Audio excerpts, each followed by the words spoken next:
Hi, Hi, how are ladies. you? Hello. I am great. I saw this film at Sundance, and there wasn't a dry eye in the house, including mine. There was this dude sitting next to me, big old strapping, good looking white dude, and he was a blubbering Oh mess. my gosh, wow. And Amazing. we I'm were so glad you sitting, were there. It was such a special. yeah, Yeah. we were sitting like right in the front over to the right. But I just had to let y'all know that before we start. Thank you. That's so cool. Um, I also wanted to ask this about the music. Mm. I noticed that you guys picked music from very culturally prolific artists like Beyonce and Frankie Mays with "Before I Let Go" and "Freedom," and it wasn't lost on me that you picked these culturally iconic artists to drive the story. But why those two particular songs? Well, the girls get to choose the playlist. Oh, okay. Yes, the girls. So we really wanted to take this film to another level, which we wanted to lead with the girls. The girls led most of the film for Natalie and I, and the music is a big part of it specifically for the songs that you have mentioned.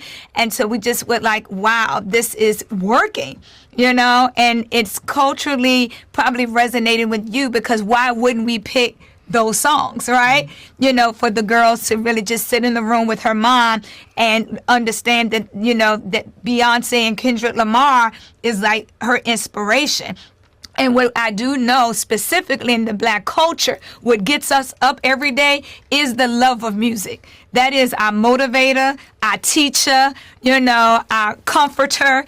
And so I believe that we just got lucky with that they chose those songs and they work perfectly in our editing process. Yeah, the timing as it comes out now worked perfectly in the process. You're Yes. absolutely right.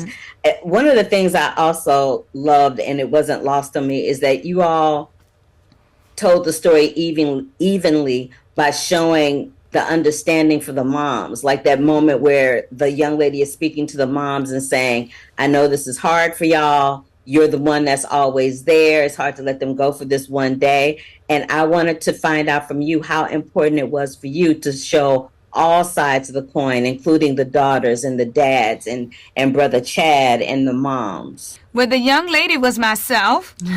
I'm the lady who was speaking to the moms, and I knew immediately when the girls decided that they wanted to take this dance into a jail that we had to do the work with mothers, right? Because although the jail makes the decision if we can move forward with the request, the sheriff decides who's eligible, the father sign up and get excited, the caregiver and or the mother is the deciding factor, right? Mm-hmm. And so we also know that they are usually the ones holding it down in the home. And it can be really, challenging to make a decision like that because of heartbreak, trust, honesty, and whatever else is going on, specifically anger, right? And wanting to protect their children. And so we need to have that conversation and we need to let them know that we're here to support them too. And I think it was important for us to celebrate them because we understand the difficulties of moving forward, especially since they can't be there and continue to protect for those 4 to 6 hours if their daughters are having this special bonding moment with the father who's not going to return home anytime soon. I wanted to talk to you and ask this for both of you. What does the power of touch mean for you coming out on the other side of this documentary? Such a beautiful Yes. question. Yeah. Yeah.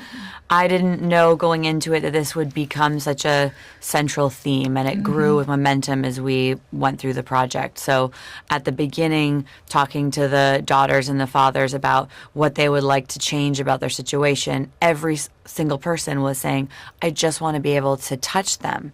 And then kind of taking a step back and all these fathers saying, yeah, they've stopped us to be able to have these touch visits. We used to be able to go into a room and either, have a real play around a table or have them sit on our lap, or at least we had a glass wall where we could really look into each other's eyes and have like a human moment. But then they explained this new video conferencing system where kids and their moms would go through security and then still only be able to, look at their father on a TV screen. And what the moms were described was that that was so dehumanizing and so scary and such an awful experience that the girls end up saying, I don't want to go. And then at home, they could do it on an iPad, but only if they paid money. So then they're getting charged money for text messages and FaceTimes, which again are just not that in-person experience. So it kind of actually decreased and increase the separation because it wasn't something that was fulfilling to the kids. So we just see that, and I think you can really see that in in Aubrey and some of what happens in a short few years of one of the strongest father-daughter relationships I've ever witnessed, and how that type of no contact is really separating and dividing. And then kind of digging into that theme just as a filmmaker and an artist, you really think about that is like the number one love language of children. Infants will die without being held. And so that became such a thread in terms of like what we looked at and how we saw the memory sequences and everything like that through the film. Cool. In wrapping it up, I want to say, sister, I'm sorry I didn't recognize you. You look real different today than you did when I saw you at Sundance. So please accept my apologies on that. No apology necessary. You know how we do our hair. Listen, but I wanted you guys.